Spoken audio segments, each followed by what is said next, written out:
Hello, আসসালামু আলাইকুম। This is Tania from Tania the traveller. এই যে ড্রাইভিং সিটে আমি, আর এইটা হচ্ছে আমার সবচেয়ে আদরের ভ্যাজেল।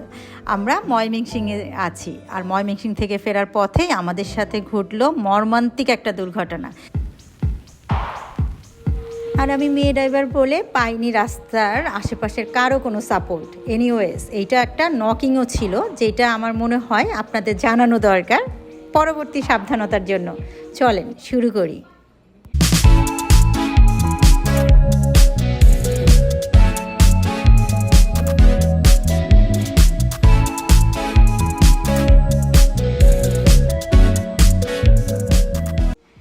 এই যে আমরা খুব চিল্লাচিল্লি করছি এই সামনের গাড়িটার সাথে। অ্যাকচুয়ালি প্রায় 2 ঘন্টা টঙ্গী গাজীপুরের রাস্তায় দাঁড়িয়েছিলাম জ্যামে। তখন হঠাৎ বাম সাইড থেকে একটা গাড়ি এসে, এই যে এই গাড়িটা এসে একদম আমার লেফট সাইডে লাগিয়ে দিল বাম্পার দিয়ে। রাস্তায় যেহেতু চলছি, সো গাড়িতে রাখতেই পারে, এইটা মাথায় নিয়েই গাড়ি চালাই। এনিওয়েজ, সে তো থামলই না, উল্টা বলছে মেয়ে মানুষ গাড়িই চালাইতে পারে না, তাকে লাইসেন্স কে দিল, ইত্যাদি ইত্যাদি। কি আমি কিন্তু জাস্ট দাঁড়িয়েই ছিলাম। আরে এই দেখেন, এইটা হচ্ছে আমাদের দেশের পথিক, দাঁড়িয়ে দাঁড়িয়ে কিভাবে পেট চুলকাচ্ছে আর হাসতেছে। এনিওয়েজ, এই লোকটাকে কোথাও পেলে 2টা চোয়ার অন্তত মেরে দিয়েন আমার তরফ থেকে। তারপর দেখেন আমাদের সাথে কি হয়েছে। এতক্ষণে ড্রাইভার কিংবা ওনার কেউই কিন্তু নামছে না, দরজা লক করে বসে আছে। কি আশ্চর্য বলেন। আচ্ছা, আর একটা ইস্যু, যদি এরকম মিৎসুবিশি টাইপ গাড়ি হয় সরকারি ইউজ, তাহলে এটা মনে রাখবেন, এগুলার লক কিন্তু ম্যানুয়াল লক হয়। সো আপনি ম্যানুয়ালি লক করলে 3 সাইডে লোক বসা থাকে, ম্যানুয়ালি লক করে, আর বাম সাইডে, ড্রাইভারের বাম সাইডে কেউ না থাকলে ওই ডোরটা ওপেন করা যায়। কারের দরজার সাথে জিয়ার হাত আটকে যাওয়াতে ড্রাইভার ওই জিয়াকে নিয়েই টান দেয় এবং রিজয় সেখানে গাড়িটা থামিয়ে ফেলে। অবশ্য ঘুষি দিয়ে ও পিছনের গ্লাস ভেঙে ফেলে এবং তাতে তার হাত একদম এই যে এরকম ক্ষত বিক্ষত হয়েছে। এনিওয়েজ, তারপরে আর কার মাথা ঠিক থাকে দেখেন।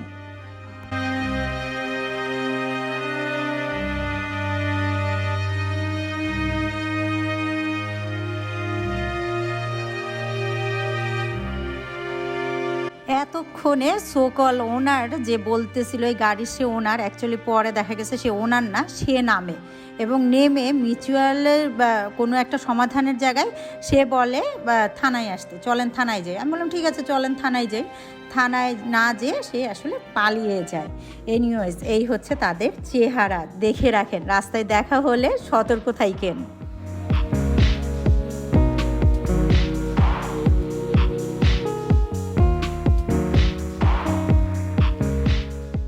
দিন শেষে লাভের মধ্যে লাভ, এই দেখেন 2-4টা লাথি মারতে পারছি, ওইটাই। তবে এই মারটা কিন্তু আমি শুধু জাস্ট অ্যাক্সিডেন্ট করেছে সেই জন্য মারি নাই, সে অলমোস্ট জিয়াকে মেরে ফেলতে যাচ্ছিল, আর রিজয়ের হাত ছিল ক্ষতবিক্ষত। এখন আপনাদের বলি আমরা কি কি ভুল করেছিলাম, এবং এরপরে আপনাদের যদি এরকম কোনো সমস্যা হয় তখন আপনারা কি করবেন। ভুল নাম্বার 1, আমাদের এই ঘটনাটি ঘটেছিল টঙ্গীর ওখানে, বাট ওই সোকাল ওনার বলেছিল যে উত্তরা থানায় যেয়ে ডিসকাস করবে। সো আমরা সেই সরল বিশ্বাসে উত্তরা থানায় চলে গিয়েছিলাম, যদিও সে পরে আসে নাই, পালিয়ে গিয়েছিল। বাট উত্তরা থানা আমাদের কমপ্লেনটাও রাখে নাই, পরে আমরা টঙ্গী থানায় এসে কমপ্লেন করতে হয়েছে। সো যেখানেই ঘটনা ঘটুক, ফার্স্টে দেখেন লোকেশনটা কোনটা, এবং এই থানা ঘোরাঘুরি না করে 999-এ কল করেন। আমরা করেছিলাম, বাট আমরা লোকেশন বলতে পারি নাই দেখে 99-এর হেল্পটাও আমরা পাই নাই। ভুল নাম্বার 2, যখনই দেখলাম সরকারি গাড়ি এবং ড্রাইভার হিসাবে আমি মহিলা, আর পাবলিকরা যথারীতি আমাদের বিপক্ষে যে চলে যাচ্ছে, যদিও তাদের দোষ ছিল, তখনই আমাদের বোঝা উচিত ছিল কিছুই হবে না। শুধু শুধু আমার 4টা ঘন্টা এই থানায় কমপ্লেন লেখার জন্য 500 টাকা, এবং এই হুড়াহুড়িতে আমার হাতের 1 ভরির একটা ব্রেসলেট আমি হারালাম, যেটা খুবই বোকামি ছিল। তো এই সময়টা নষ্ট করে আসলে লাভ নাই। নিজে অন্যায় করলে সরি বলেন, ওইটা যা করতে বলে, যেভাবে রিপেয়ার করতে বলে বা কিছু, সেইটা করে দেন। আর যদি নিজের অন্যায় না হয় তাহলে ইচ্ছা মতো মেরে নেন। ভুল নাম্বার 3, মহিলারা প্রতিবাদ করা যাবে না। অ্যাকচুয়ালি মহিলা ড্রাইভার সে গাড়ি চালাতেই পারে না, প্রতিবাদ আর কী করবে। আমাদের পুরুষতান্ত্রিক সমাজে মহিলা আর যাই করুক গাড়ি চালাতে পারে না, এটা যেন ড্রাইভার সহ অধিকাংশ মানুষই ফিল করে। ইভেন আমি রাস্তায় চলতে গেলে এটা হরহামেশাই শুনতে হয়।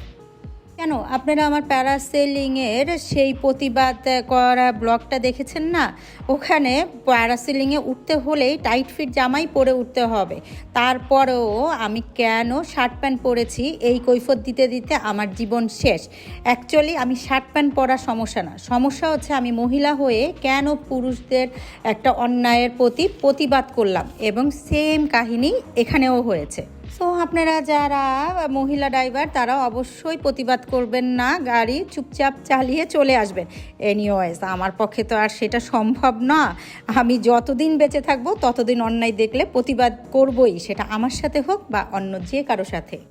পরিশেষে বলবো এই ছিল আমার ছোট্ট একটা জার্নির কাহিনী। এটা অবশ্য ট্রাভেল রিলেটেডই, কারণ ট্রাভেল থেকেই ফিরছিলাম।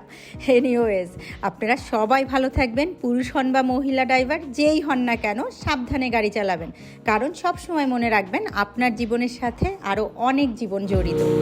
আল্লাহ হাফেজ।